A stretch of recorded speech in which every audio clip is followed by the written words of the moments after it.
কি করব? Cake cake খাবো। কেক খাবা? ঠিক আছে, এটা মাত্র বানিয়ে নিয়ে আসলাম। এটা কিন্তু অনেক গরম, তো দেখি তারপর আমি একটু ধরার চেষ্টা। দেখেন কি সুন্দর সফট হয়েছে, একদম সফট হয়েছে। মানে বানাইতে বানাইতে তো ভালোই দেখা যাচ্ছে, পারতেছি। আর দেখেন আমরা কেক কাটার জন্য কি নিয়ে এসেছি।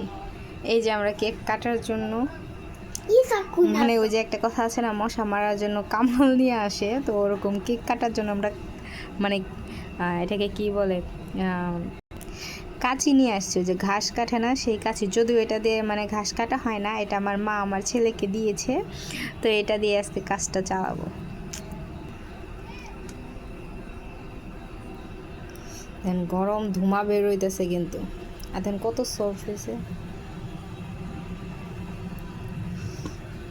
এত ভালো হইব আমি নিজেও বুঝতে পারিনি। দেখেন কত নরম হয়েছে, দেখছেন? তো আমি তো দেখা যায় ভালোই কেক বানানো পেরে গেছি। আর এই যে দেখেন মাত বড়া কেক কাটতেছে। গরম কিন্তু মাত্রই নিয়ে আসছি। ছেলে যেহেতু বলছে যে কেক খাবে, সেই ক্ষেত্রে আমি তাড়াহুড়া করে, বাবা খাবে, ওই যে তার বাবার জন্য সে কাটতেছে। মার জন্য কোনো ভালোবাসা নাই। তো আমি খেয়ে দেখলাম,